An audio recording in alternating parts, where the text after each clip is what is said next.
Eh,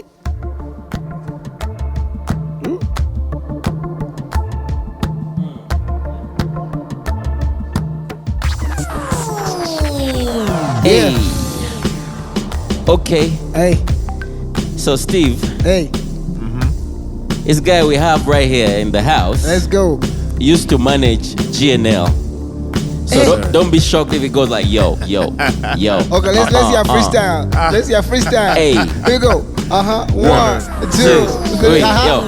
Nah. I used to freestyle with the checks, man. That's a good one. Not with the bars. With the checks. With the checks. Let's go. Ladies and gentlemen, Yeah. we're Yes. back again. It's the Master Bass. Master My Bass. name is Master Benno Mugumbia. chilling And right Steve with- Keys. And today we have A specialist. yeah. This guy, he's done it all. Yeah. He's one of the baddest creatives I know in the Yeah. world. He's playing that top level ish. Yeah. And you see, Yeah. we had to- Internationally. we had to get him on because I think the word creative is a new job these days. You ask people, what do you do? You say, I'm a creative. Yeah. That I think it's a big thing right now. Yeah. People Yeah. are not so proud to be doctors anymore. I'm a creative. Yeah, Yes, man. yes. Looks like that's where the money is. No, it is, and that's where the fun is. Oh, Yeah, that's that's where the fun is. Yeah, It's one of those few ones that you do that you love and Yeah. and Yeah. it's not predictable. the, It's- Exactly. the engineers love playing with machines though, and well.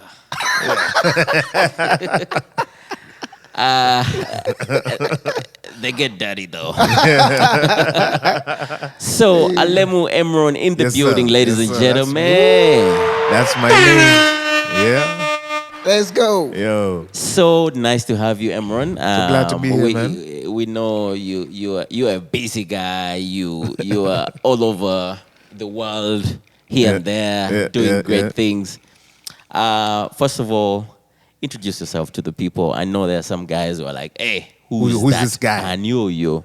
I know our show is about guys like you who do amazing things in the background that people get to enjoy, but never get a chance to exactly know the process. Oh, yeah. So there's a high chance that people don't know who exactly? is this Yeah, guy. yeah, yeah. True, So true.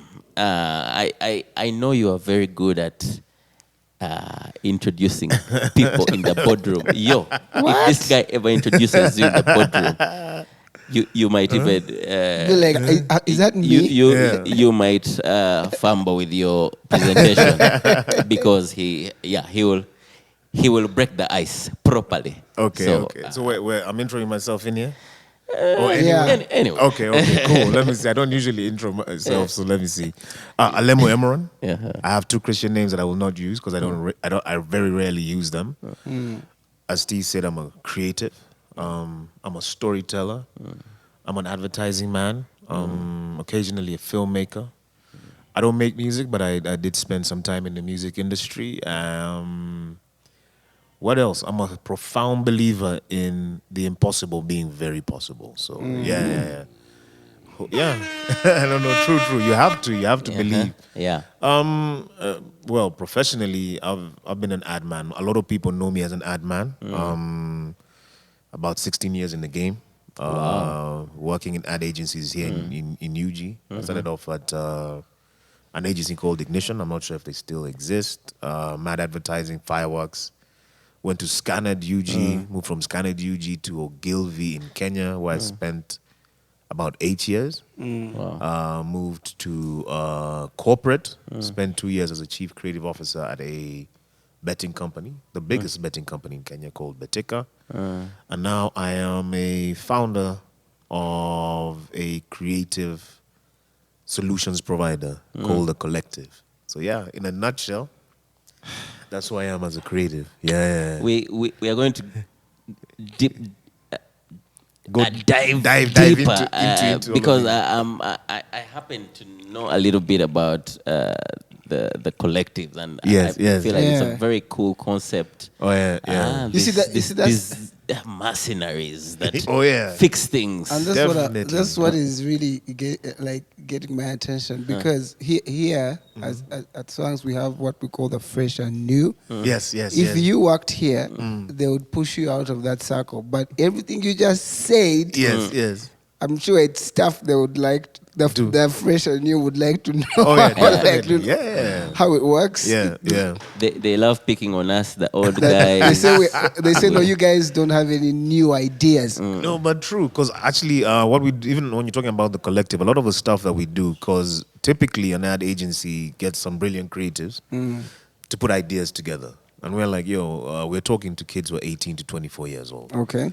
Doesn't matter how much experience you have in life, how many times you hang out with these guys, you're not in their mind. You're just speaking their mind. Exactly. So what we've been doing, we actually work with these guys, and it's exactly what you're talking about.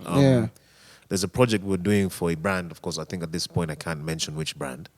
And we spent a week in a creative camp with these kids. Yeah. And I've brought some hitters from all over the continent, and we have a creative wall, and we're putting ideas up. Yeah. But of course, we're like, yo, we have the kids in the room because this is who we're communicating to, these 18 to 24-year-olds. Yeah. And they're looking at stuff on the wall that we think is fire. And these kids are pulling that shit down. They're like, yo, this is whack, this is whack. Yeah. They're like, you guys don't understand this shit. And they're Oh re-educating my us. Yeah. And I'm talking Yeah. about guys who have 20 plus years experience Yeah. in doing dope shit, in advertising. And this kid who just left high school is like, bruh, Yo. this shit won't work. So interacting with them, what you're talking about, the fresh and new, they definitely diss us. Yeah. I think they believe anyone who's above 35 years of age is It's old. over. Yeah, It's like, you over. should be in the grave or some shit like that. But You can't tell them anything. you Yeah, can't. like, You no, can't. like, No. Yeah. Yeah, it's What amazing. Yeah. But I think hanging out with those people, Yeah. I don't want to call them kids because they'll also be They- like, yeah. what are you talking about? Yeah. But it kind of gives you a fresher perspective of It the does. world today. Yes. I think the biggest danger with any creative, whether you're a musician or whatever you are, once you stay in your own world, Yes. Yeah. and then things change, because like I've always told Ben, there are people that I know that are super talented, and it's also something that I struggled with. Yeah. But you'll find them doing very nice things. Yeah. But in the time we are, It's they are not not relevant relevant anymore. They're like, Yeah. it's good, Yeah. but no one wants to listen to that stuff anymore. Everything, the sound has changed. Exactly. Like, so I think like hanging out with them like tells you a lot about what's True. happening Yeah, right now. and you have to be very open-minded. you Yeah. have to. Otherwise, It does not help you hanging will out with become them. bitter. You will Yeah. become, Exactly. And you don't it- understand why things aren't working. It's Yeah. just simply. And when you say open-minded, it takes me back to one of the discussions we were having around 3 weeks ago. A lot of people obviously put a lot of value in learning new things and exploring. And learning is actually a skill set. Even for any creative, you spend so many years learning your craft, and perfecting your craft and learning from people you look up to. Yes. But one extremely underrated skill is unlearning. Oh, Unlearning. yeah. Everybody's like, you need to learn this. Read this book. Check out that podcast. Listen to this guy. Get a mentor. But no one's out there telling you, yo, you need to get to a point whereby the things that you spend so many years picking up and understanding as your truths and how Yeah. things should work, you might at one point have to get rid of. Yeah. And unlearning. And when you're with these kids, there's a lot of stuff you unlearn. You're like, but this is how things work. They're like, yo, maybe then. But now things have changed. So Yeah. unlearning is something that you get when you hang out with this Do young you audience. do you think unlearning is harder than learning? Yeah, it is. Because unlearning requires a certain sense, a certain element of humility. And when you spend years Or learning, open-mindedness. open-mindedness. Because when you Yes. spend years learning something, Yeah. you've gone through the grind. Because remember, you didn't know shit. And then there's people who come in and they teach you and they open your mind and so on. So you get stuck, as you said, you get stuck in your ways. Yeah. And imagine you spend so much time acquiring, say, wealth. And then someone tells you, no, bro, that's not what you need. It's now Yeah. crypto. Yeah, it's now crypto. You spend years building a house, Yeah. and it's been 5 years, and you have this beautiful mansion, and someone's like, "No, that's not where you're going to live now. You have to break it down." Yeah. So it's about managing your ego. Now, the truth is, the longer you are in any game, the better you get at managing your ego. Yeah. That's the honest Yeah. truth, and Yeah. it goes back to what you're saying. The ability to unlearn is to be like, okay. I'm Benon. I'm a guy who's been in this industry for years. I'm Steve. I've been doing this for years. that 16-year-old kid is going to tell me something, and I will action it because I am humble enough to realize that in me interacting with this person, I may be learning a new set of skills that will make me more valuable, powerful. more powerful. Yeah. Yeah. So it's that. Yeah, you have to be able to Humble yourself. Humble yourself. Simmer down, Yeah. like Bud Style said. Yes, you have to be able to simmer down and be like, okay, show me. Show So me. you were saying Exactly. and guess- we face that every day in All studio. the No, time. These young kids come in with new plugins. You're like, yo, Yeah, what- like what's new that? beats. Exactly. And like, what is that? You're like, Yeah. yo, that sounds great. What did you use to? No, this is Yeah. eso con la que? Yeah. And then it's sometimes very intimidating. You're like, No, of course. now I have to learn this thing. Yeah. But I think there's another level to that skill. And it's something I'm consciously trying to learn. And I saw the two levels. One I experienced here when I was still working in UG, and then one when I was doing a documentary for Coca-Cola in Kenya. I think if you are open-minded, as you say, and you're interacting with a younger audience, the experience you have from before allows you to start future casting, to be able to look a couple of years ahead. On average, most people look, 5 years, if you're good. Many people, when you're younger, you're looking, 3 months, 6 months. The struggle's still real. So when I talked about the documentary I was doing for Coca-Cola in Kenya, so we were interacting with a lot of CEO types, business leaders, and you try to steal, in between takes, you try and steal some conversation time because you're like, yo, I probably will never get an appointment with this dude. With these Yeah. guys. And there's this one guy, obviously can't name him, but CEO of an investment company. And he, of course, he was wealthy. And we're talking about, like, how'd you make money? How'd you get rich? He asked me a question, do you want to be rich or do you want to be wealthy? I'm like, shit. I don't know. What's the difference? It's like, if you want to be rich, you're probably on the way there already. You know, all you have to do is think 5 years ahead, work hard, you'll be rich. But if you want to be wealthy, you need to think 20, 25 years ahead. I'm like, what do you mean? He's like, you have to predict what people will 25. need 20 years from now and start prepping for that today. And I'm like, but how is that possible? First pause a little bit. Okay.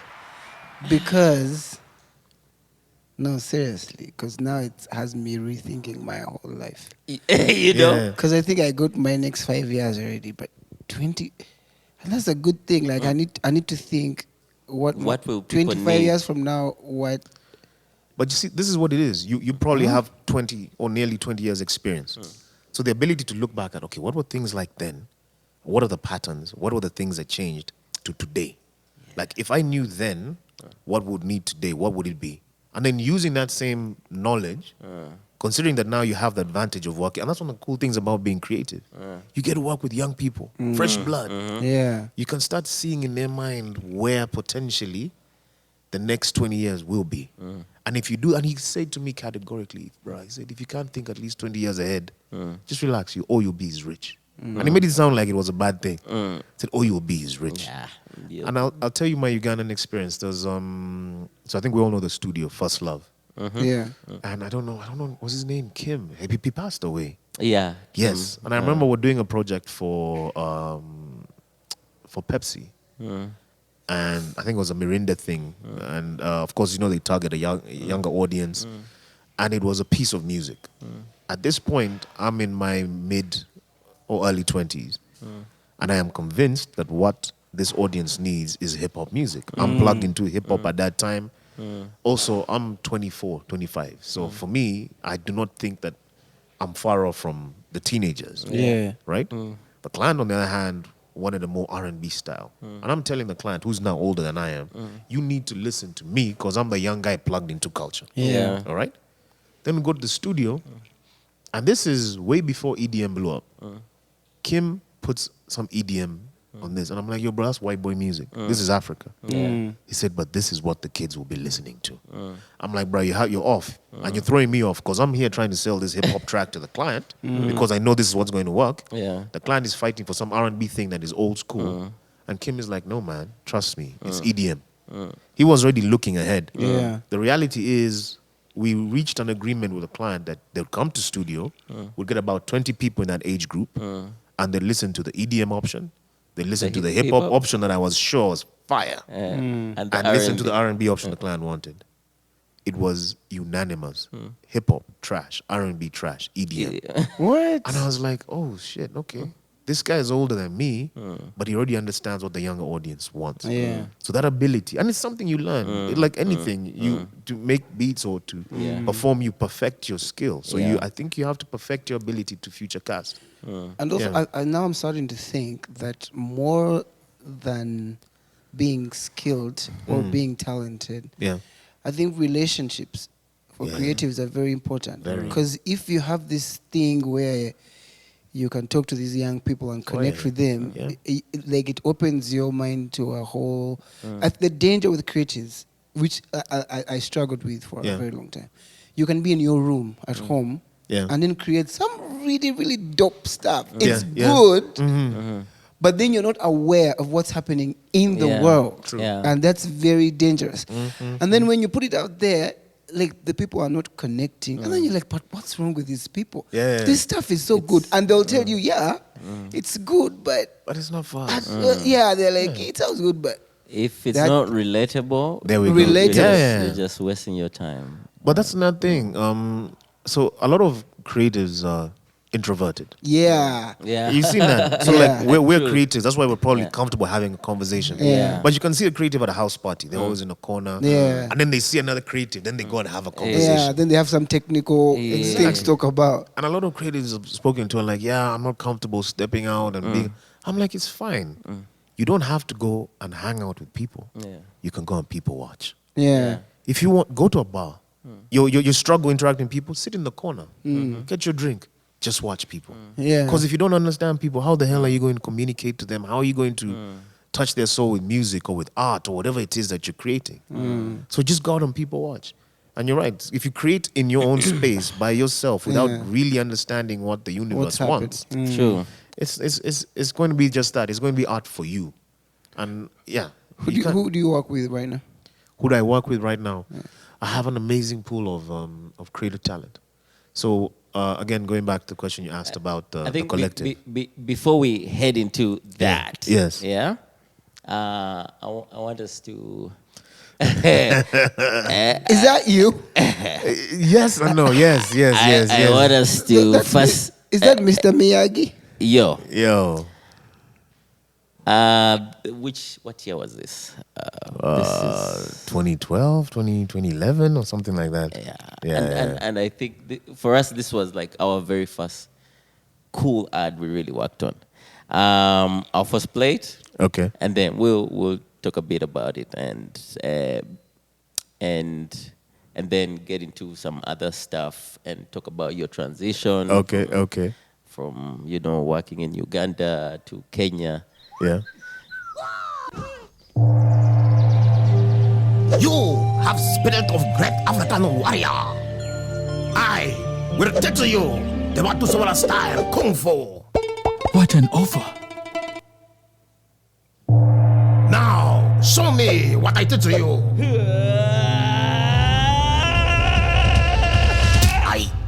That was a flying donkey Murago hospital kick. I die now. But before I die, I offer you my belongings. An extra offer? Get an offer that comes with an extra offer. With Wally, the double the fun extra. Get up to 100% bonus airtime. When you roll the airtime. And also win 650 million shillings worth of a bonus airtime. Hey! Worried. Make it happen. No Kung Fu master was hurt in the making of this film. Yo, this was really So- fun to so- make. So don't Yeah. don't take this personal. Yeah. But your beard actually looks like that now. No, now it does. Someone actually mentioned that to me like 10 years ago. You had to fake it. Now it actually is legit real. So, I remember yeah. we had to wait for you, makeup, Yo. over 6 hours of makeup. Now, So what happened was, I remember because I had to go to the office and I had to be there by 7. Something is going to take like an hour. I didn't even know I had to be there by 7. And I was proper hangover because in your 20s you can party and then still make it for a shoot. Yeah. And then it got to like 1 o'clock. I'm like, shit, I'm tired as fuck. But yeah, it was dope. It was a dope experience. Yeah, man. So were you the creative director for this? Yeah, What was well, your role? so the creative directors on besides this, being besides the acting. main, So the creative directors on this were myself and a guy called Amol Kulkani. We're both the creative directors. It's kind of shout out to Amol. Amol Kulkani, Mr. A10. Yeah. So we were the creative directors at the time. I wrote the script, but of course we let me tell you actually how we ended up with this scenario. So obviously in the building that Scanned is in or was, I don't know if they're still in the same building, there was an oil company, the Chinese oil company, Sinok. Yeah. And there's a day, so it was me. So whenever Amol was going down for a smoke, I'd also go down because you're in the middle of brainstorming stuff. So him and a guy called Raymond, they'd always go down for smoke. So I'd join them and we're having a conversation. And a lot of brainstorms used to happen downstairs at the smoking area. So that day, for some reason, there was this one Chinese dude who, when we got downstairs, he was having A10 and Raymond were having a smoke. Chinese dude is exiting. He gets into his car. He leaves. The next time there's a smoke break is when this guy is coming back. So this happened thrice. Each time this guy was leaving, same guy is standing in the same corner smoking. And each time he's coming back, same. The third time now, the sixth time he's meeting us there, he comes, he sees the same guys. Like, according to him, it must have looked like these guys are always they're always, here. yeah. And he's walking by. We don't know this guy. And then he goes, random. He's just walking by. He stops. He looks at these guys and he goes, "You are smoking a too much." So I'm like, yo, I found that insanely hilarious. So the next day that's it. So the next day we get a brief from the client, and the thing is they want something right there and then. And we leave and we're having a conversation. I'm like, yo, I think we got it. Then I tell the story, we put the script together. And it's amazing when you have beautifully liberating clients. What a client at that time called Shailendra Naidu. And he was open-minded. He was, if you guys believe it's going to work, let's do it. He was like, are you sure we're not going to be offensive to the Chinese community? We're like, nah, it's not offensive. Are you sure that martial arts and kung fu is big here? I'm like, yo, everyone grew up on that Bruce Lee and all that, Jet Li. that Jet Li vibe. So we did it. Of course, I think the reason I ended up in it is we failed to get the right actor.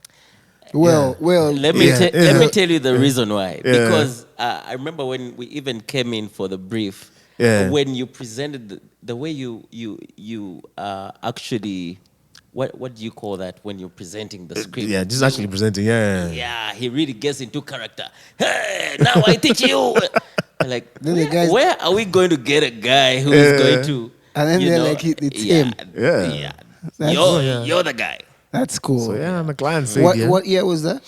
This could have been 2010, 2011. Oh, not that's sure. that's 12 years. Yeah, that's a long time ago. time. Even the guy, if you remember, Benon, the student, my martial arts student, we failed to get someone who was perfect. And then we're in the client's boardroom, and this guy walks by, and I don't know if it's you. Someone pointed out, this guy. So he's actually the client. He works in their tech. I think it was part of their tech team. And I think it's Benon or someone who points out, saying we're looking for a guy like that. And Shailendra called him in. This guy. You see, he had the real. Yeah. Shailendra calls him in. He's like, yo, can you act in this ad? And he's like, cool. And boom. Yeah. I die now. I offer you my belonging. It was a good one. Look at how sad he looks that you're dying. He was actually sad. Let me tell you why he was sad. Because this guy thought this is a 60-seconder.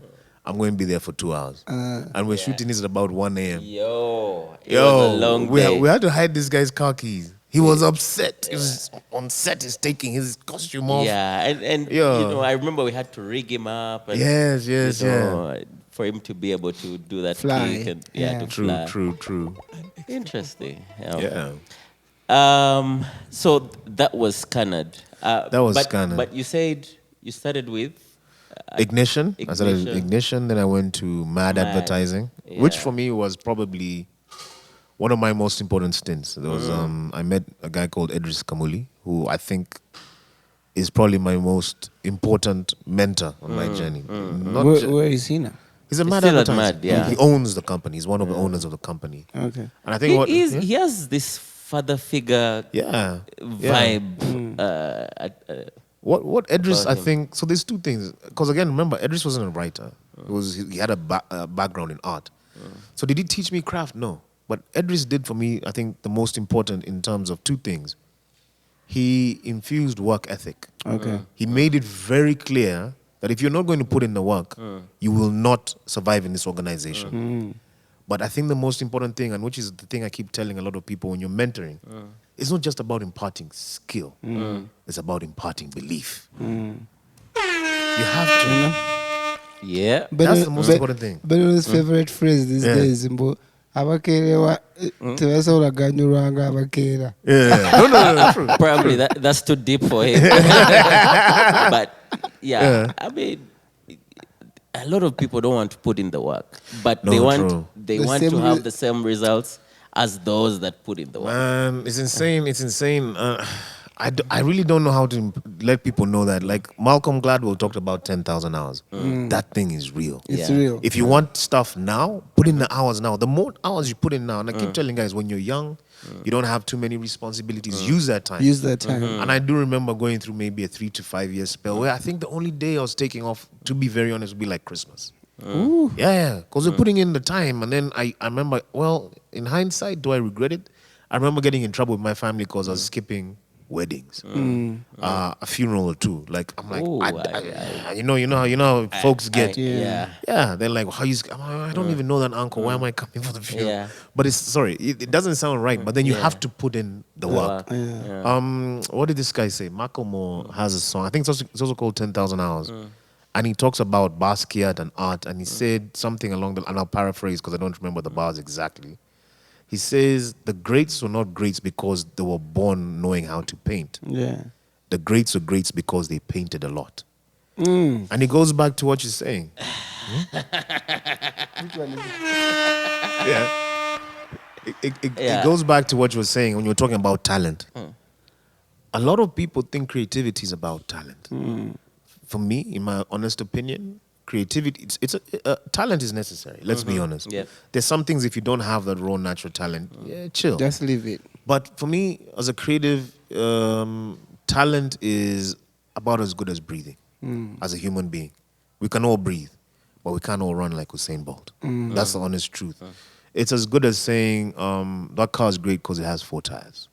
Talent is talent, but that's like about 8% or 10% of what you require. Yeah. It's the work, Yeah. and most importantly, and people shouldn't underestimate this: the belief. Yeah. If you don't believe you can do dope stuff, Kanye Yeah. says there's people who believe they can and people who believe they can't. They're both correct. Yeah. You know, they're And both. you know, because that's very important because, you know, even people who are talented, for them to become great, they go through a time where they keep trying and failing. Yes. But what that failing is doing to them is making just them question very- why, Yes. what am I not getting right? What am I missing? Yes. So they go on correcting all those mistakes and reducing what they call the margin of error. Yes, You know, yes, so they go yes. on reducing that until they come to a point where they almost can't make a mistake because Yes. they have made all the mistakes already and they they're know how fixing to that. avoid them. Yeah. Yeah. And it's this. It's we spoke about the ego earlier and how the ego can prevent you from growing.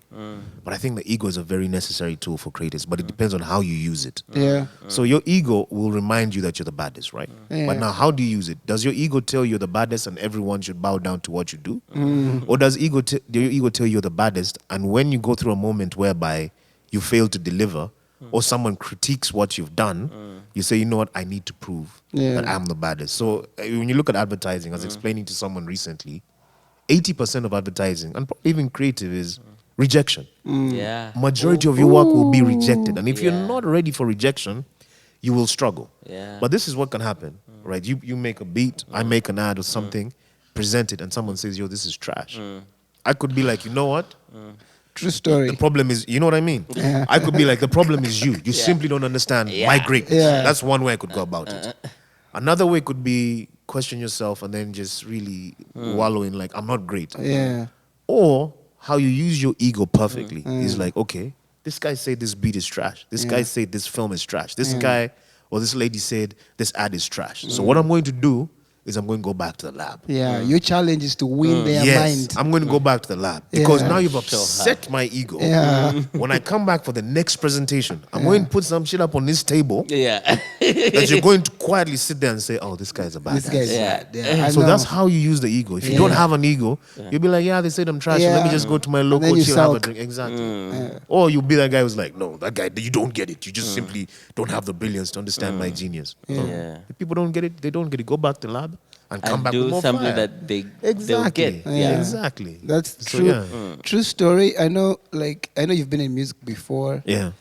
but like what you're saying is completely 100% applicable. Like In our- music, film, you Anything. have to go. You have to understand what you're not getting right. Get it Yeah. right, and then everything else flows. Everything else flows, yeah. So from Mad, you switch.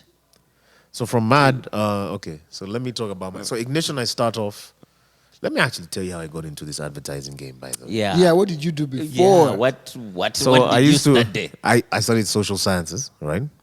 What do those people do? Different things. Okay. But I was doing basically a boring job of the kind where you have to tuck in your shirt and so on and write reports, and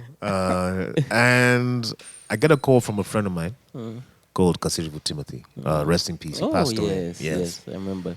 And I'm chilling at the local. I'm working a typical 9 to 5. And it's fine. There's money that comes in. I'm not complaining. I'm young. I have some money coming to my bank account, whatever it is. And he calls me. He's like, yo, bro, there's a job I think you'll be interested in. I'm like, fine, I already have a job. I'm good. He's like, no, just come through. So either way, the other guys hadn't shown up at the local. That time my local was a bar called Rock Catalina in Tinder. So of course, because I'm a regular, I tell the barman, you just keep my drink. I'll be right back. Jump in a taxi. I get off Acacia Avenue, where Ignition office. I think where Finca is now is where Ignition used to be. Get there. I call Timothy. He comes outside the gate. And we have a conversation. He tells me, yo, there's a job. I'm like, what's the job? He's like, copywriting. I'm like, bro, I didn't study law. He's like, no, this has nothing to do with law. I'm like, what is it about? He said, advertising. I'm like, what'd you do? He's like, you write billboards. I'm like, what? What do you mean write billboards? I didn't even know that people write billboards and this and that. I'm like, I thought stuff is just put up. He says, no, there's a thing. There's guys who work and create these things. So he explains it to me. I don't get it. And I'm like, bro, I'm sorry. I'm really not interested. Yeah, I'm cool because my job is it's a regular job. And then while I'm waiting, he's waiting with me for Border. And we're talking because we used to play video games together, blah, blah, blah. I notice he's in shorts and flip-flops. I'm like, yo, so why do you use your day off to come to the office just to call people for interviews? He says, what do you mean day off? I'm like, you're in shorts and flip-flops. He's like, He's I'm like, at yeah, work. I work like this. I'm like, bro, when's the interview?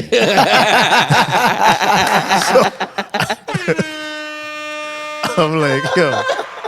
The honest truth is I joined advertising because I thought I could live my life working in shorts and flip-flops.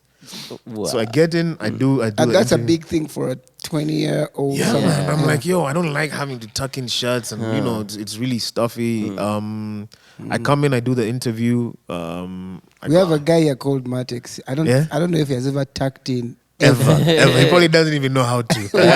or what that is. He needs a tutorial. on how to tuck in. Yeah. What is that? Yeah, man. So I get in. They give me an interview. I remember the interview had to do. I think it was 2 ads. One was, I think, selling a refrigerator to Eskimos, and then something to do with a children's amusement park. The boss at the time, a lady called Josephine. I think she now is the MD at Metro Republic. She comes in. She sees the work. She's like, "Who helped you?" I'm like, "No one." She's like, "Cool, you have a job." I got in. Very junior, really wasn't doing that much. I was doing a lot of boring stuff, proofreading. Never got the opportunity to work Actually create. to do like really big things. And I was eager, but then also, to be honest, I really didn't know. Like the first time they asked me to write a brochure, I panicked. And then my friend Baluku Morris, who works there, is like, "Here's a bro." He went to Kisementi with a brochure. He's like, "Use this as a reference on how you write." There's a guy leaves he leaves Ignition to become one of the founders of Mad Advertising. So he gets me an interview there. I think his thing was like, oh, this kid was eager to work. I go in, I do the interview, I ace it, I'm in. And then from there, the journey begins.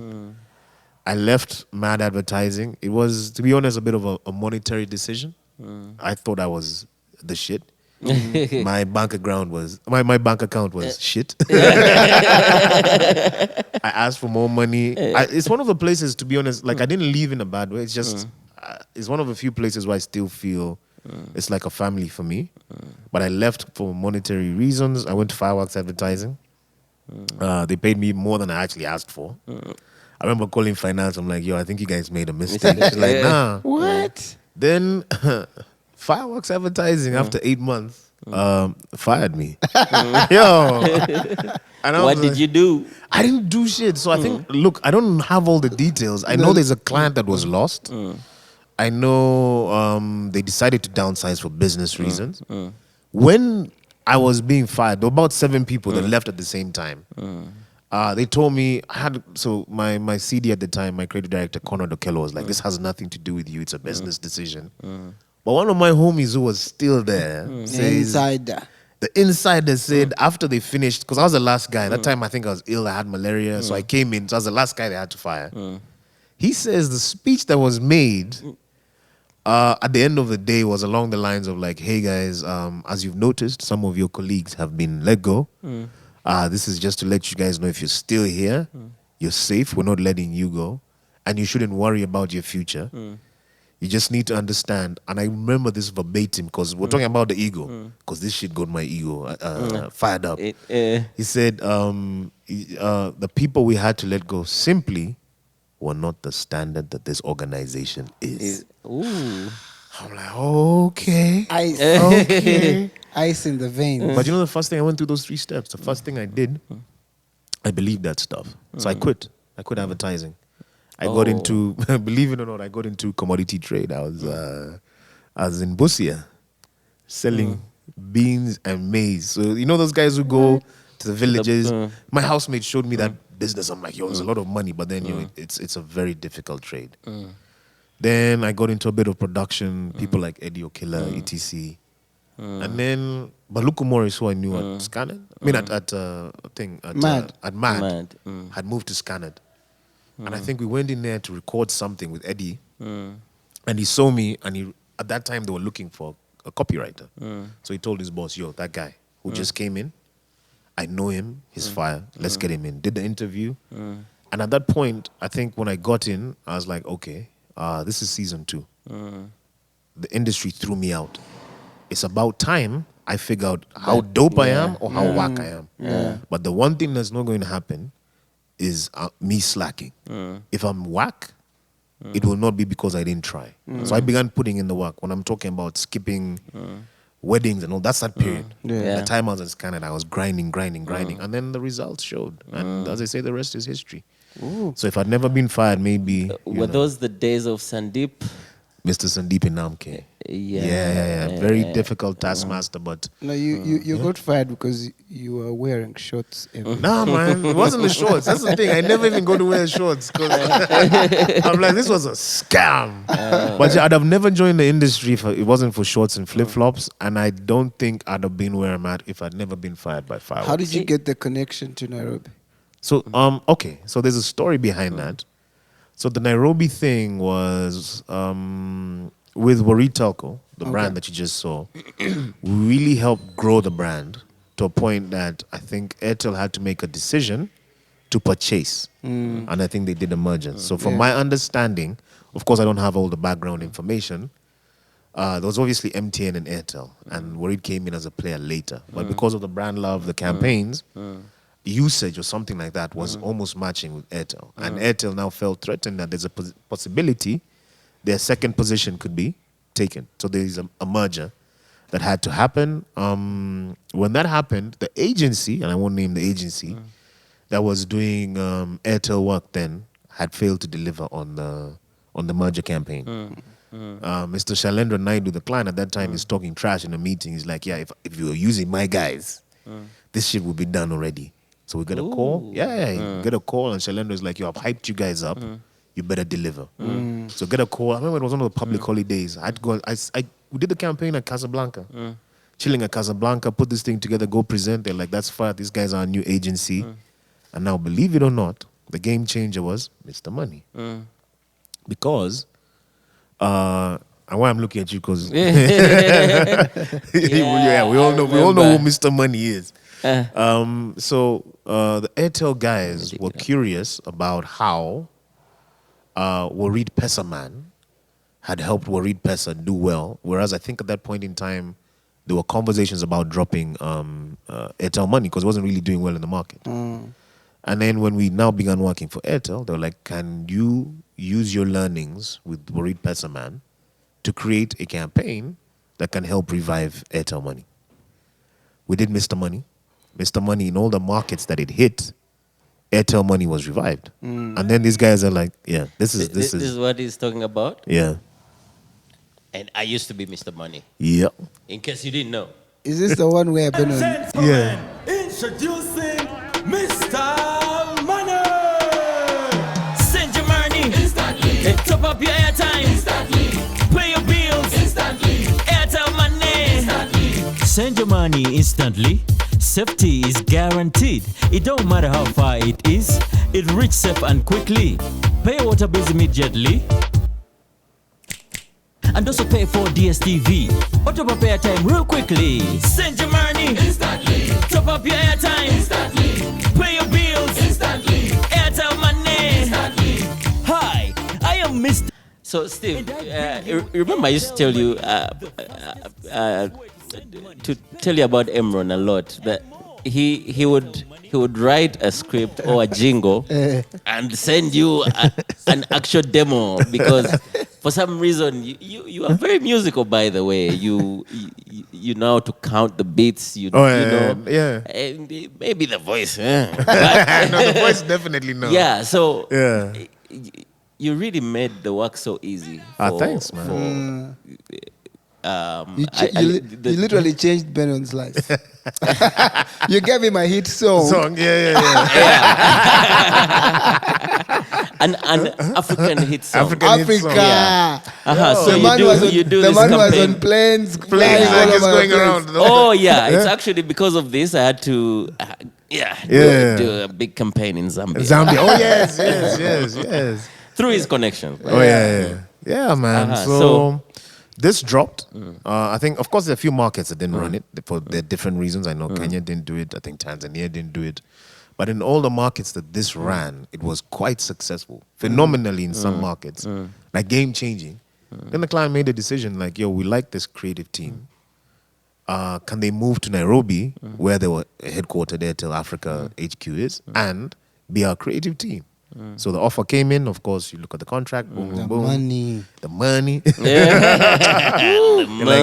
You're like, this makes sense. So yeah, that's how I ended up at Ogilvy Africa as a creative director. I spent about 7 years overseeing the Airtel account across the markets. Very, very interesting. This is one of the brands that I am most passionate about because of what it's done for my career. And the journey as a person, as a creative, it's been an amazing cause of this brand. Yeah. Which year were you at MAD? I was at MAD in 2008 till that about was 2000. before. Yeah, I have a friend of mine, Moruts, who used to work at MAD. I know more roots. Not just Around 2000. Can I finish? Please clarify. Can I finish what I'm saying? Okay. Finish and then I'll throw in some more I have details. a friend, Okay. a friend of mine from the music industry. Yes. She plays saxophone and piano Yes. and all that. Yeah. When I met her in 2012, she Yes. was at MAD. Mad advertising, yes. Yeah, she worked there, I think, for 2-3 years or something like that. Just so you know, it was not just a So friend. It was anyway, okay. Yes, friends. for the relevance of this podcast, Yes. Yeah. Yeah, she was. She's a client. exactly. Okay. She's not just a friend. So That's the thing. she's now one of the creatives. Actually, I think we really need to host her on this show I think you should, yeah. because that person at that time she was doing music. Yeah. And doing she was also in the corporate world. Yes. And then she had like 3, what do they call them? Avatars. Things of life Yeah. that she had to deal with, that Yeah. a lot of young people need to learn from how to Yeah. how to juggle that. Yeah. Because some people are torn between. And juggle them well. Yes, I think yes. she's one of the Yeah. people that I know that did that so well. She wasn't like, you know what, let me just go for music and live. Like she found a way of like putting her time together, Yes. like setting apart time for music, setting apart time for work, and she always delivered. Yeah. She Oh, was yeah. never behind on her, deliveries. So Yeah. I don't know, maybe next year when she comes to You the should. country. I'll tell you. So I do obviously know about Mo Roots. So back then, I obviously knew her as a musician. So I knew of her in advertising, because obviously I kept tabs on what's happening at Mad Advertising. It's a place that's very dear to me. Yeah. I have a friend at Mad Advertising, or I think he left. One of my friends then, a guy called Solomon Isanka, and randomly he calls me. He's like, "Bro, I think you need to listen to this particular artist perform." I'm like, "Who?" He tells me Mo Roots. I'm like, I don't know who that is. He's like, "Look, she performs. I think there's a place called Jazzville or something in Bolobi. in Bogos. Yeah." It's like, "Yo, she performs there on Thursdays, blah, blah, blah." I'm like, "Yo, I'm not going for a live performance. I'd rather chill at the bar and have a good time." He's like, "No, trust me." So I leave the bar, I get on a border, I go. And it, for me, was one of my most iconic performances, and I'll tell you why. There are performers who perform like they're performing for you. There are performers who perform like they're performing for themselves and the gods. Yeah. Now, there's a performance I watched years ago on an old DVD, Beres Hammond, Madison Square Garden. Yeah. And what I really loved about it was he seemed to be enjoying his music, irregardless of more the than the audience. crowd. More That's than true. the crowd. That's true. And when I saw Mo Roots, it was very similar. Yeah. She was performing for whoever. It's not about you. It's not about tailoring to Yeah. you. I'm going to put on a good show. I'm going to enjoy myself. You know, the Yeah. interesting thing is the crowd always feeds off of course. that. That Yeah. energy was When right. you're over trying to hype them up, put your hands up. Exactly. Are we Yeah, going yeah. to sing together? They're Yeah. like, no. Yeah. But once they see that you're feeling what you're saying, they'll jump to No, it. true. And I think it's that way you can get your audience almost in like a trance. Yeah. So I felt like that in that particular. That's the only time I've ever seen her perform. That was that one time. I'm like, oh shit, this was amazing. And of course now I know her professionally as well because she's in the corporate world. She's Yeah. in marketing. Yeah. And of course I've interacted with people who know her very well. And what she's doing is like amazing. Like there's guys who are like, oh, you know so and so. I'm like, yeah, man. She's like breaking. Yeah. She's tearing down walls and breaking Yeah. boundaries. She's doing amazing things. And I feel she will be one of the most iconic. She was on the innovation team that did UG Coco. Yes. Oh, yeah. And she's doing so many big Yeah. things with Yeah. Guinness and She was the Yeah. innovation something at Yeah. UBL. I think what she's doing is going to be very integral for the future of women in particular, and even Ugandans and African, Africans Yeah. African, Ugandan. in the marketing creative space. Like I feel if a lot more ladies had the opportunity to interact with people like Mo Roots, it would be a game changer for the region, the continent, everything. Actually, like Yeah. I'm not even racist or anything, but Yeah. although she's spent, a big chunk of her life in Europe, Yeah. she still has that Afrocentric thing in her, like in Yeah. everything that she does. Yeah. She has a She's huge authentically passion African. for Yeah. for Africa. Yeah. That's really cool. Yeah. More roots. Shout out. We Shout out. need you here. We Yeah, need you yeah. here. Yeah. Yeah. I'm curious to know about the transition from Uganda to Nairobi. That whole environment. I know that Kenya is a bit faster when it comes to things. The people are a bit more aggressive and more. They're more in your face and They want it now. The Now, competition now. is intense. is very, very intense compared to Uganda. How was it like? So I think with any transition, so first and foremost, you're right. If you compare to our market, of course the economy is larger, so you'll be doing things at scale, a larger scale than here. The ecosystem is and their systems work a bit better. Infrastructure in terms of actual like transportation etc, but also internet etc. All this different infrastructure is is better placed to support the creative economy. Okay.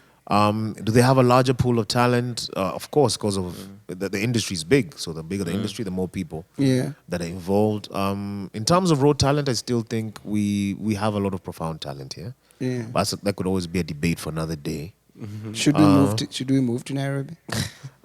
It depends on what you're really looking for. I think I think there's limitations here, particularly if we even talk about even things as basic as the internet that can hold back the industry. Yeah.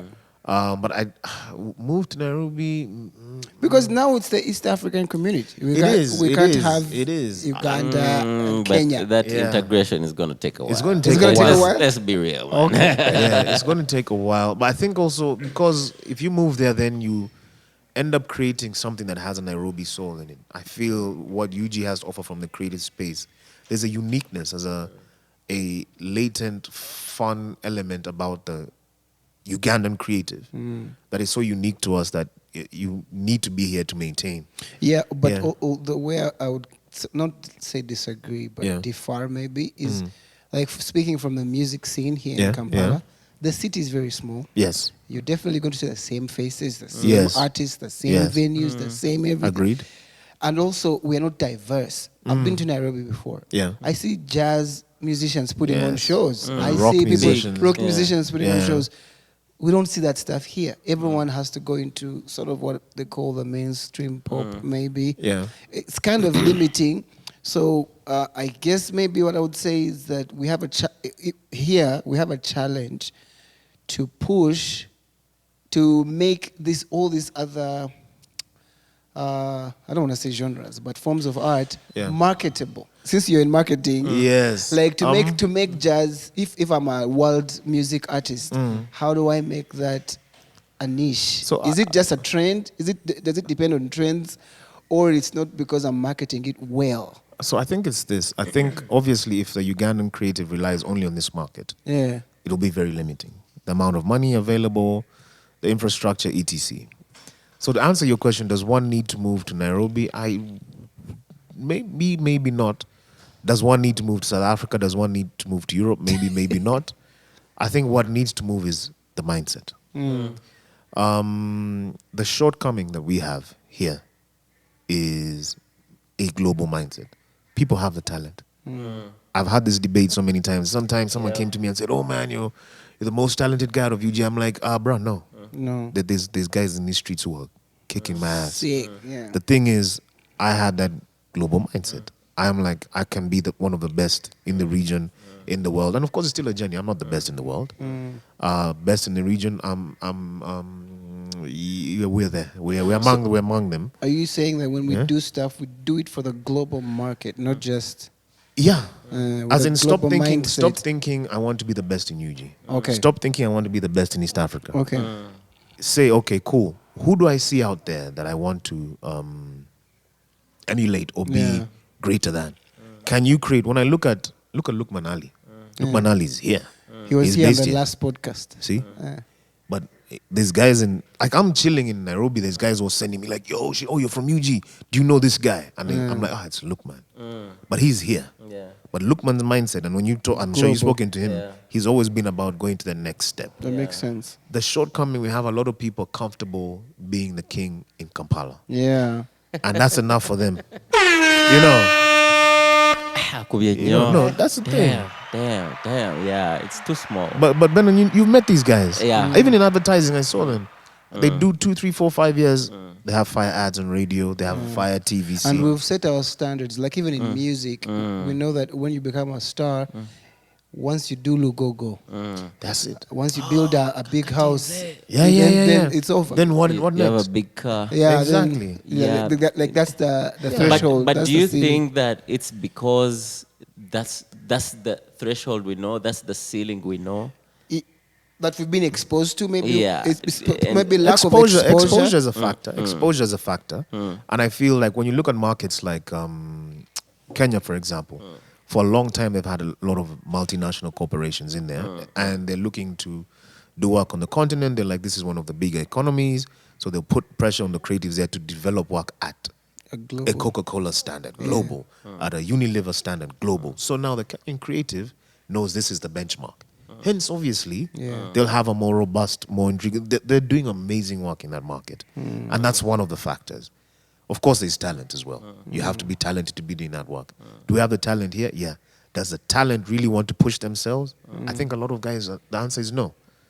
The answer is honestly that's no. very, very, very true. Profound. Yeah. There is a friend of mine in Kenya, in Nairobi, called Ted Kenya.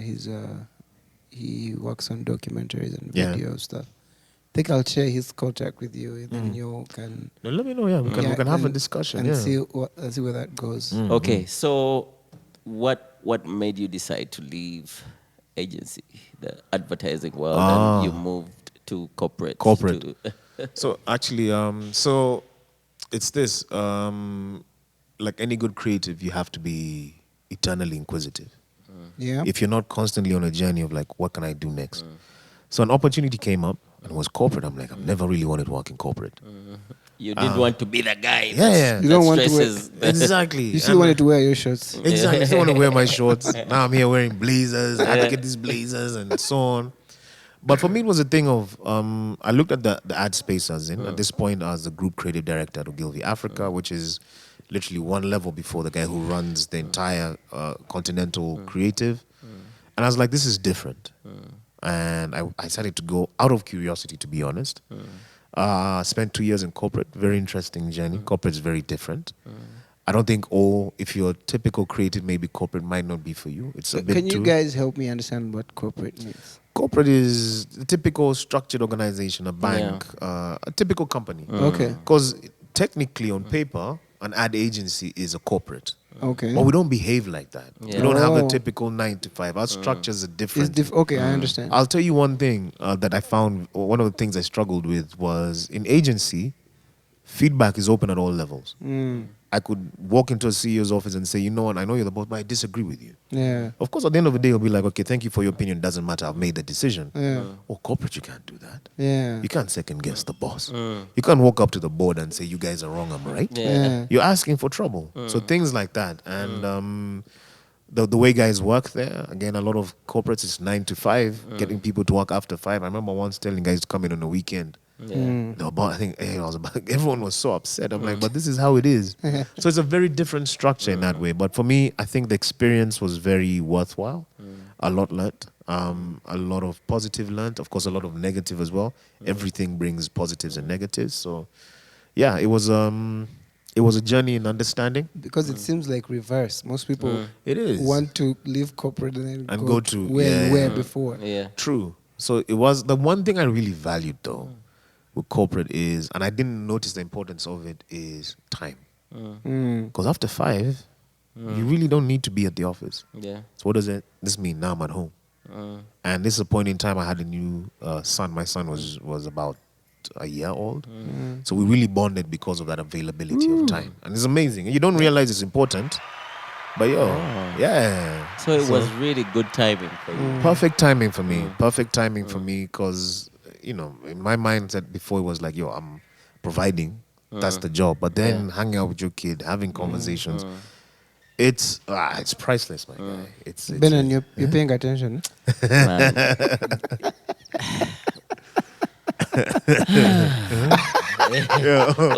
It's a struggle. Some of us, the creatives, we are still trapped. trapped in the game. We are still We're like, trapped. no, I still have to be at work at 1 a.m. Yeah. We're finding it difficult. We feel like the work in the end has become the sacrifice. We've sacrificed Fight that for them. other, But that's how have you been able to strike the balance? So let me tell you, I was lucky. I was lucky because I agree with you, and that's a reality. As a creative, if the universe has decided that your role is to give the world greatness, sometimes it comes at the cost of your personal interest, Yeah. and you have to accept that. And some people struggle with it, but you have to decide: do you stop Definitely, it's a And not, decision. yeah, it's a decision. Do you stop and then deny the world of what you're supposed to create and go and be happy? But then now there's weight there. Yeah. You are supposed to bring this greatness. And the universe, by the way, I strongly believe the universe doesn't make mistakes. Every person you meet, everything you do, It's all connected. there's a connection there. There's a reason why things happen and the reason why things don't happen. And what makes it challenging? This happiness that you're providing to the world Yeah. is fulfilling you. Yeah. And so you don't really feel There's no, the exactly. need to. Exactly. Yeah. When you go Unfortunately. into your bed and rest, you think about it, you're like, I just gave these people an experience. Exactly. And that's important. It makes me happy. That's a really potent drug, yeah? Yeah. Yeah. That's one thing I've tried to explain this to people, and I watched a documentary where they explained drug use in rock and roll, and it only made sense now when I got into the music industry. And this person explained, they said that why a lot of people in rock and roll get into drugs is there's no greater high than controlling a crowd of 60,000 people. And I'm like, what's Yes. this guy talking about? Yeah. And then we did the GNL Zamba concert at Chadon. Yes. And I explained to someone, like, I was being invited for a concert. I'm like, I can't do concerts in the crowd anymore. Because that, for me, the experience is not the same thing as being on the stage. Yeah. And I'm like, there's a moment the light sweeps into the crowd and you can't see the end of the crowd. Yeah. And then, of course, now when you're working with your artist and you go to your artist and you're like, oh, let's switch this up, let's try this. And they make that little tweak and you see how the crowd reacts. Yeah. Reacts to And it. it's insane. And then you go to the club after. And I remember we used to go to Rouge. And you're in the club, you have the VIP booth. And then you're like, you know what, let's just go and chill outside. Because now you're on a downer. And you get that high. So when you're talking about that, you go back home, you've given the world this. Yeah. You're riding on You it. want to do more. You want to Yeah. do more of that. Yeah. So in my case, to be honest, I was just lucky that, so I met my wife at work. She was in advertising. So she understood. I think most people, if you do not work in the industry, you don't get it. Because, you know, someone wants to be with you at for dinner. And you're like, yo, it's 11, I'm still working. Yeah. Oh man, I'm with Steve. We're in the studio. It's 3 a.m. They need to get And it. she's like, what the hell? So I met my wife at work, and she understood it because she was in the industry. So yeah, I'm blessed to have someone who understood what I was doing. Also, well, she's hot, so So FYI. are you So, saying Beno, let me ask you a question. we are looking in the wrong places? you should be look looking around around here. here. Just look around here. Yo, I was like, Man, it's only guys. Marvin. Look at Derek, Matex, exactly. Arthur. We're fewer. There No, are I'm fewer lucky. ladies I'm lucky. here. I found someone who understood what I was doing. She was hot. She's brilliant. I'm like, yo, boom, it happened. There's this motivational speaker I follow. It's called Eric Thomas. Okay. He says E.T., the hip hop preacher. Oh yeah. So he says that, like, the most important thing for people who want to achieve greatness is to have a why. Like why? Like all these NBA players that we like to watch, all those great people, they had that thing that it's like their driving force. Why they do what they do. Like every morning they wake up, they sacrifice chilling out in the bar with friends to go into the sun and run up a hill in the sun and put themselves in that whole sort of torture to achieve greatness. What is your why? My why? Is it your hot wife or your... She's why I make sure I have enough money at the end of the month to pay bills. But my why, and so for me, I don't know how to describe this per se, and I don't actually know where it comes from. Okay, well, I probably have a sense. So of course, growing up as a kid, as scrawny, I used to get bullied and stuff. So I think I But developed. you knew Kung Fu. No. This Kung Fu came around 2010, 2011. I think there was a thing of a need to prove that I am bigger than what you know what I mean. So consistently, I'm on a journey to see what's possible.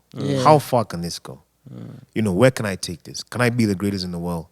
Can I be whether it's an ad man or can I be the greatest entrepreneur now that I'm in the business side of things? Can I be, how far? Because let me tell you something. I relate with that. How far can, How can far we can take this this? thing Yeah. Does this thing take us to being the best in the world?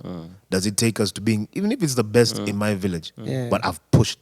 Yeah. Because there's something my mom's told me. She told me, as long as you've given it your all, then you will not have regret. Even if you Yeah. fail. That's, listen, bro, that's a concept I follow Yeah. in life.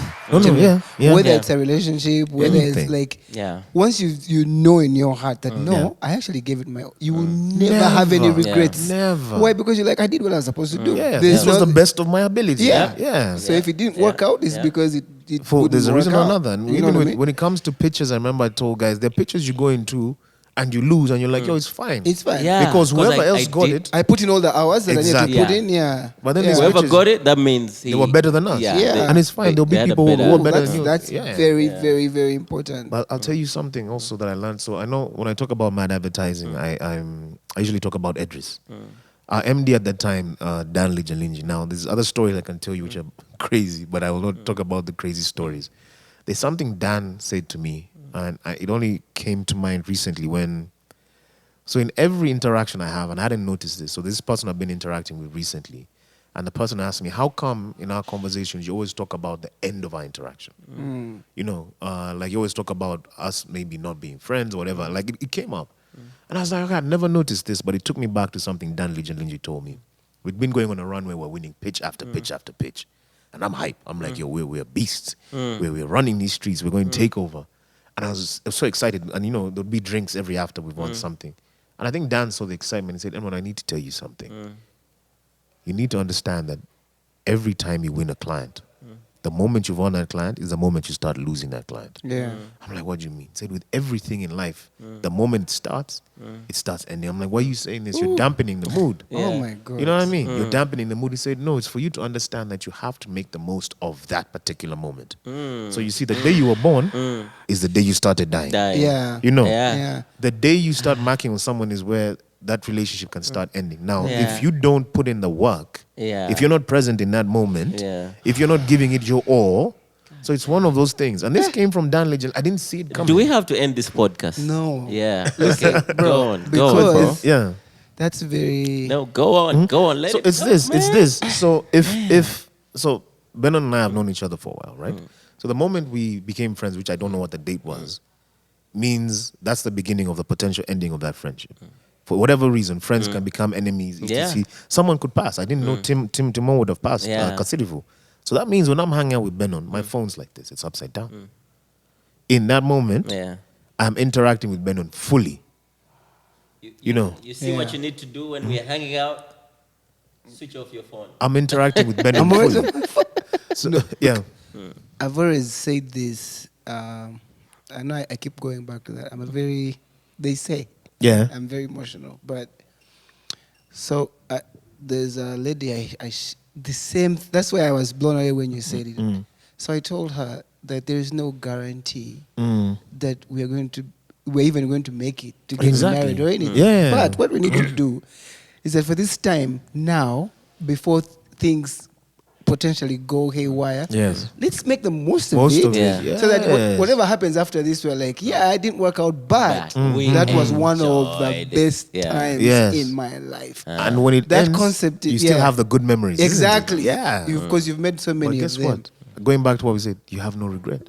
Exactly. Yeah. Thank you You very have much. no regret. You're like, you don't have that whole thing of I wasted my 3 years. Exactly. No. Because the exes you meet and they're cool with each other. Then the Yeah. exes you meet and they still have beef. They still have beef Yeah. because of that thing. They didn't. Yeah. They didn't make the most of The it. most of it, yeah. Okay. So back, Betika, Yes. you guys did amazing things. It was amazing 2 years. We did some great work there. Yeah. And now The collective, yes. How did we get here?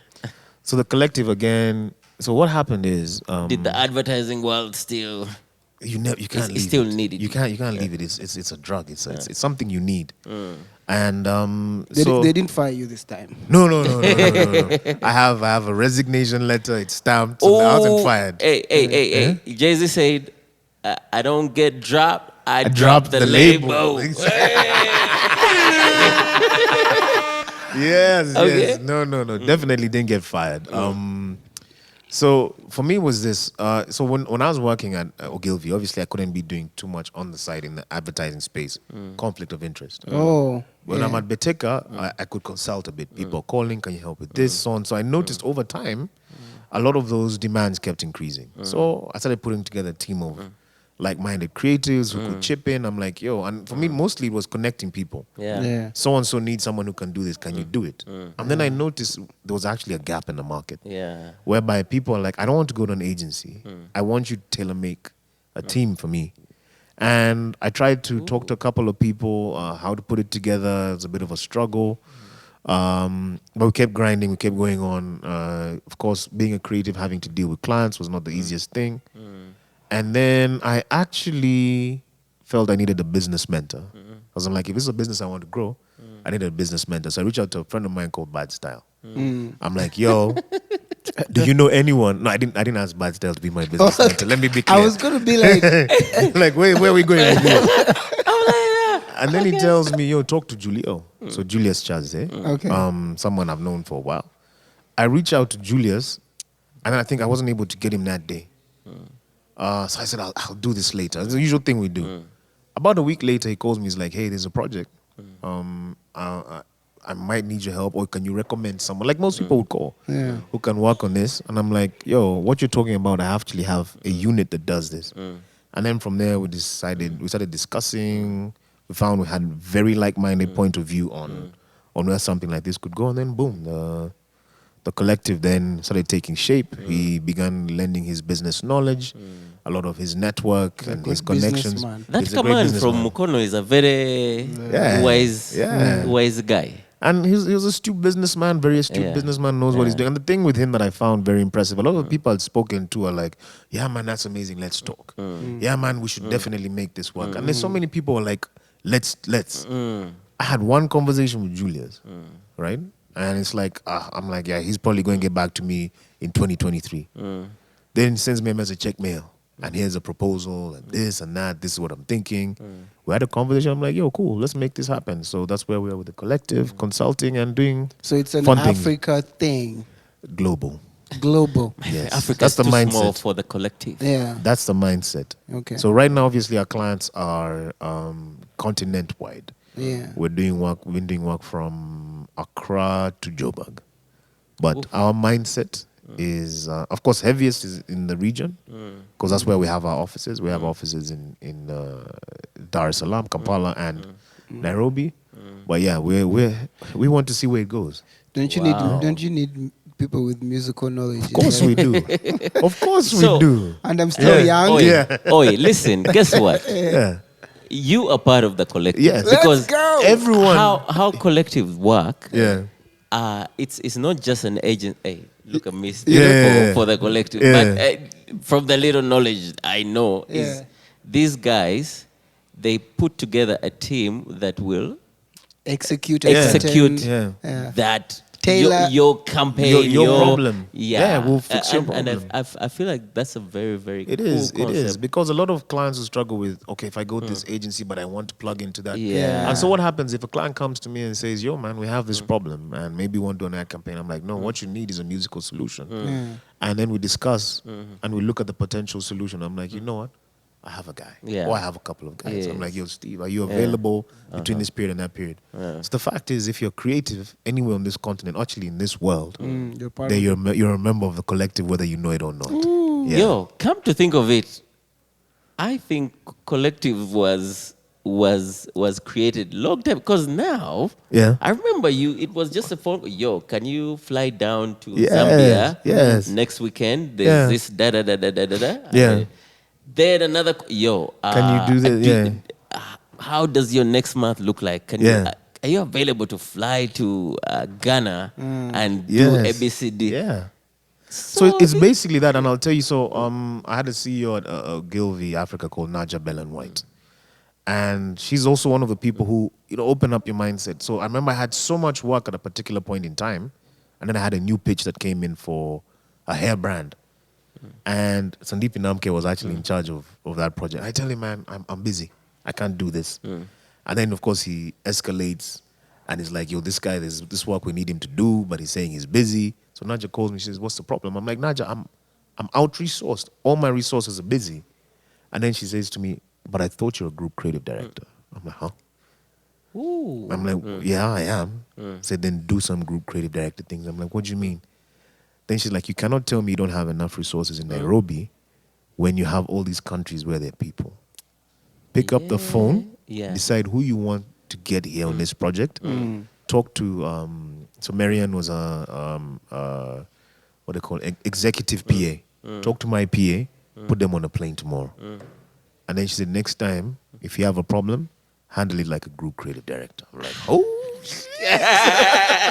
So basically, she was giving you the license to flex. And then when I noticed that, I'm like, oh, snap, this is what it is, to be able to pick up, because you have a network. And that's one of the beautiful things about having worked on Airtel for all these years and for Gilvy. In about 19 different countries, I know people across the spectrum of creativity. So if you have a problem, I probably know a guy who can fix it. All I have to do is bring you guys together. And then, of course, because you know me, I'll make sure that this person delivers on what you're looking for. Yeah, so it's that. Ooh, so should we say so far so good? So far so collective? good. We're definitely looking at even getting more aggressive and exploring, literally trying to understand where this thing can go. Yeah. Bernard, Man, when we're looking up some stuff about you, there's a certain interesting picture we found. Oh yeah. Okay. Let's throw that up. Wait. I hope it's safe for work. You know these days. I hope I don't pull up. Boom! Let's go. Okay. So, Yes, sir. what is happening in this picture? What's going on? What is happening in this picture? So that's actually my office at Ogilvy, Africa. I don't remember who was taking the picture. Just me seeing chilling with a couple of lions. Emuron, you've made your point. So okay, let's go. Let's start with this. Dubai What Links. is Dubai? So Dubai Links is an award show based out of Dubai, obviously by the name. It's Middle East and Africa. It's one of the Luris though. So between Dubai Links and the Luris, so the Luris is the bird. The bird. These Yes. ones. I thought it's the lorries. It's the luris. They pronounce it Lu. Luris. Yeah. So Loeri. I know about those. Yes. I know they're a big deal. They're a big deal. So on the continent, I think they're the most premier advertising creative awards. And of course, they have also reached out into the Middle East and Africa. So winning one of those, it means that for that year, your campaign was fire in whatever category. The birds, that is. Yes. Okay. The Lions now. The Lions are probably the most prestigious. I would say like the Oscars for advertising. So it's Like global. a Grammy in music. There we go. Yes, sir. It's like a Grammy. It's right up there. So Wow. to win that is a lot of people work hard to win that. It's amazing. They're based out of France, the Cannes Lion. The most difficult though, which for some people might be considered the most prestigious, is also what's called the DNAD. D&AD. Okay. It's a British one. Very, very difficult to win. If you make one little, your stuff could be fire, but one little error here or there, they give out very few awards every year. So your stuff has to be straight fire. Yeah. At the back there, those lovely ladies, the statuettes. Yes, those are the Cleos. One of them, I don't know if you can see the base. I think the third from 1, 2, 3 from the right.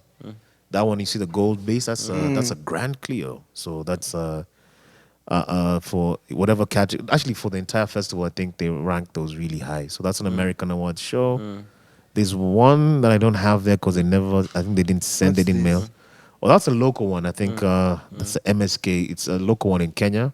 Actually, year one when I got there, I got that. I don't know if they still, but they don't do creative anymore. For Marketing Society of Kenya, they used to have an award for best creative. So I got that in year one when I got there. Your first year in Kenya? Yes. We did an Wow. ad for, I think it was Airtel as well. And it won best creative that year. So they're all these are all personal awards. No. See, the award is won as an organization. Okay. So the award is given to the agency. Okay. And then there's a lot of people. So please understand, like when you look at the Lion, there's about 10 15 people Yeah. whose names will appear on that. So it's Yeah. that's not Alemu Emuron by himself. Yeah. And that's another But thing. you were part of it. Yes, Part yes. of So the on team most that- of these, as leading the team, it was The my team idea. leader. Yeah. Okay. Yeah. The one thing you have to understand, if you're doing this individually, you'll never win any of these. Yeah. These are team effort.